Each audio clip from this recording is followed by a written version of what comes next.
যে চ্যালেঞ্জ করে বলতে পারে আমি ক্ষমতায় গেলে আমার দলের একটা এমপিও সরকারের কোনো সুযোগ দিবে না। পূর্ববর্তী সময়ে দুইজন মন্ত্রী ছিল, দুঃশাসনে ভরা একটি রাষ্ট্র যখন তার রাষ্ট্রযজ্ঞ তৈরি করেছিল, সেই দুঃশাসনের মধ্যে দুর্নীতির মধ্যে দুর্নীতি মুক্ত দুটি মন্ত্রণালয় তারা উপহার দিতে সক্ষম হয়েছিল। এই দুটি মন্ত্রণালয়ে থার্ড লাইন দিয়ে corruption commission, anti corruption committee গঠন করেও 1 টাকার দুর্নীতি খুঁজে পায় না।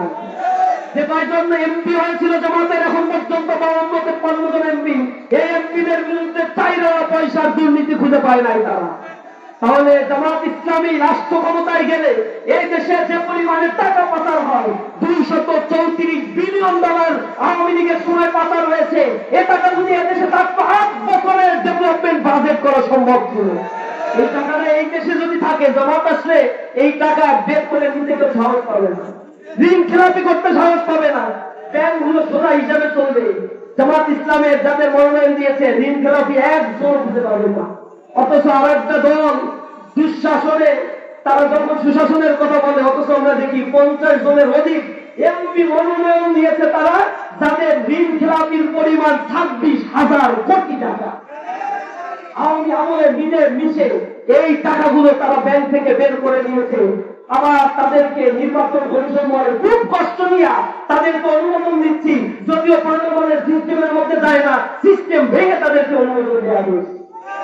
ঋণ খেলাপিদের যারা এখন পুনর্বাসন করতে পারে, ক্ষমতায় যাওয়ার পরে কি করবে এটা কি আপনাদের আর বলা লাগবে? জনগণ এগুলো বুঝে না। জনগণ ব্যালটের মাধ্যমে জবাব দিবে, সতর্ক হবে, কার্ডের ফাঁদে করবেন না। এখন আবার দেখছি 2 দিন আগে কার্ড দিয়ে নাকি 100 টাকা করে নিচ্ছে, সেই কার্ড দিতে গেলে 100 টাকা দেওয়া হবে।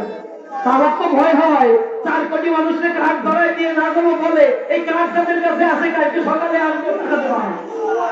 সুতরাং এগুলো আমাদের সতর্ক থাকতে হবে। প্রিয় ভাইরা, আমি সকলকে আপনাদের কাছে অনুরোধ জানাই, আমার সোনার বাংলাদেশকে নিয়ে আমরা একটু স্বপ্ন দেখতে চাই, যে বাংলাদেশের মানুষ মানবিক মর্যাদা ফিরে পাবে, প্রতিটি মানুষ তার ব্যবসায়িক অধিকার ফিরে পাবে, সে ব্যাংক থেকে লোন নেবে, সে ব্যাংকের কাছে তরুণ সমাজ লোন নেবে, তাদেরকে দক্ষ করে গড়ে তুলে বিনা সুদে লোন দিয়ে তাদের কর্মশক্তিতে পরিণত করার দায়িত্ব রাষ্ট্রে, তাদেরকে ট্রেনিং দিয়ে বিদেশে কোটি কোটি কর্মসংস্থান সৃষ্টি করার দায়িত্ব রাষ্ট্র গ্রহণ করতে হবে। আমরা তাই প্রতিটি ঘরে ঘরে শান্তি ফিরে আসুন, সম্পদ কুক্ষিগত হয়ে না থাকুক। সম্পদগুলো যখন ডিসেন্ট্রালাইজ হবে, তখন বাংলাদেশে যে টাকার বাজেট হয়, বাংলাদেশে কোনো দরিদ্র থাকার কথা না।